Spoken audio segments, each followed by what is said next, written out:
This is one of the most fundamental issues that we are facing. I wrote about this issue, this case, in my recent book, because you have one of the largest censorship systems in our history, if not the largest. It's been called Orwellian by lower court judges. And what the court is saying is that we won't hear you on this issue because you're not the right litigants. Now, I have to admit, I've always been something of a standing dove.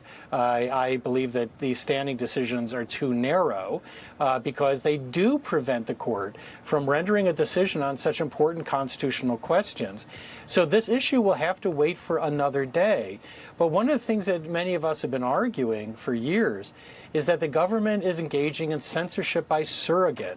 I testified about this in Congress, that they have made a mockery of the limits of the First Amendment by doing indirectly what they're barred from doing directly. They're using academic and corporate allies to bar and cancel and blacklist critics on a variety of different subjects. So it's going to be very frustrating for the free speech community because we've been trying to see if there will be a final decision to strengthen free speech. The Supreme Court punts once again on free speech, and conservatives are absolutely livid. We're going to take a look at the latest ruling regarding the Biden administration's blatant censoring of American citizens and what it means going forward into November. You are not going to want to miss this. Hey, gang, it's me, Dr. Steve, your patron professor, here to help you stay sane in these insane times. So make sure to smack that bell and subscribe button. And also, as frustrating as DC may be, you know the old adage, don't get mad, get freaking even. And that's exactly what we're going to do this Thursday, June 27th at 3 p.m. Eastern. My good friend Ross Givens is offering a free training webinar to show you how you can access the exact same insider trading secrets the crooks in D.C. like Nancy Pelosi have access to, but we're going to do it ethically and legally. Ross is an inside trading expert whose recommendations have led to investment returns of over 200%. Some have hit as high, get this, as nearly 1,500%. It's going to be an amazing free online training where you and I can learn how to trade with the exact same insider knowledge as these politicians, but we're going to do it to advance faith, family, and freedom. But don't wait. Seating registration is limited, so click on that link below right now and register today, and I'll see you for an event that promises to be a real game changer in your life.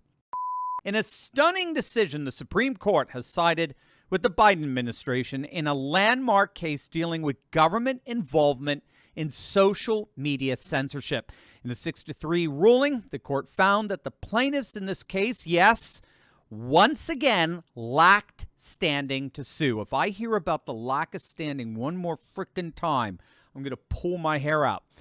Justice Amy Coney Barrett wrote the majority opinion where she asserted that the two states and the 5 social media users that brought the suit do not have standing to contest the level of coordination between government agencies, nonprofits, and tech platforms in restricting content on social media. Now, the background to all of this is several months back, attorney generals from Missouri and Louisiana sued the Biden administration over federal agencies working with social media platforms and third-party nonprofits to censor conservatives online. About a year ago, last July, you may remember this, a district court ruled that federal agencies could not communicate with social media companies or nonprofits with the purpose of trying to coerce them into restricting speech. That was followed by the Fifth Circuit in the appellate process. They, too, largely upheld the injunction in the fall and found multiple federal agencies violated the First Amendment. Now, in addition to the Missouri and Louisiana suits, you had a number of doctors who believed they were unconstitutionally censored online for their opposition to coronavirus lockdowns. They filed suits against the Biden administration as well. All the plaintiffs were told, in no uncertain terms, by the Supreme Court today, that they had no standing in their respective cases against the Biden administration. A spokesperson for the New Civil Liberties Alliance, which represented the doctors in particular, issued a statement saying, quote, "The government can press third parties to silence you, but the Supreme Court will not find you have standing to complain about it, absent them referring to you by name, apparently. this is a bad day for the First Amendment. Now, the irony in all of this is that we all know what happened thanks to the Twitter files. I mean, you heard Jonathan Turley say it earlier. The government has been engaged in censorship by surrogate.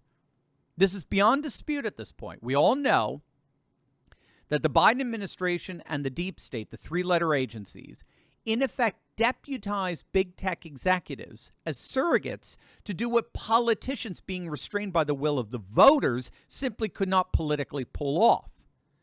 Increasingly, we began to see corporate boardrooms deliberately and dogmatically restrain the freedoms of citizens, particularly the freedom of speech and information, so as to maximize centralized control over the totality of political and economic life.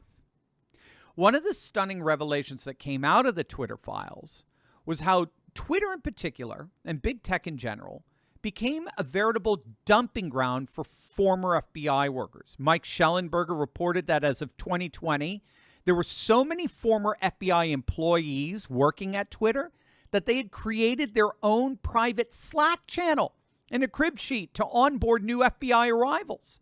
And to top it all off, not only was Twitter censoring you, but your tax dollars were paying for it. The FBI reportedly paid Twitter more than $3 million as part of their censorship efforts. It was too much for Elon Musk. He tweeted out bluntly, the government paid Twitter millions of dollars to censor information from the public. And as of today, the Supreme Court declared that 2 state attorney generals and a number of victims of the social media censorship have no standing to bring their suits.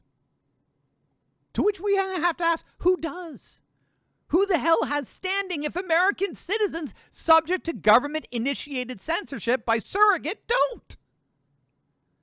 Now, obviously, this is rather black-pilling. It's pretty depressing, and I could totally relate. You all saw how black-pilled I was some weeks back when we came under attack from YouTube and our content, our video content was labeled harmful content. We got completely and totally demonetized. But gang, as frustrating as all of this is, I can honestly tell you, seriously, I ain't depressed no more.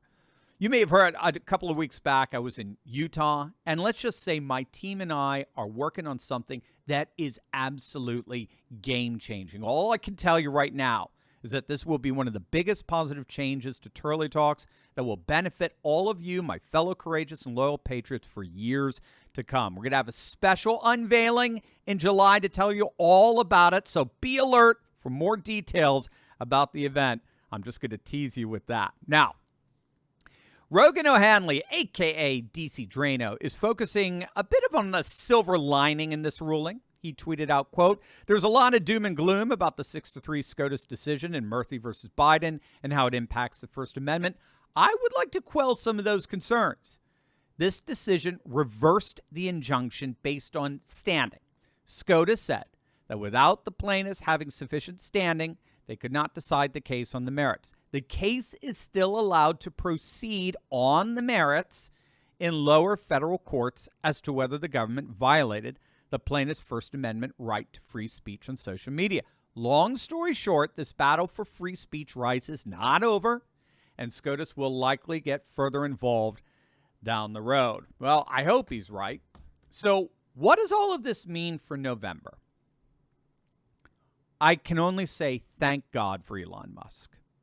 Seriously, the Twitter files revealed that it was indeed Twitter, even more than Facebook, that was the primary platform targeted by the government to crack down on free speech. And that platform appears to have been completely removed now from the government's influence thanks to Elon. So it looks like the game has changed significantly since 2020. We got Twitter, we got Rumble, we've got tons of platforms to get the message out.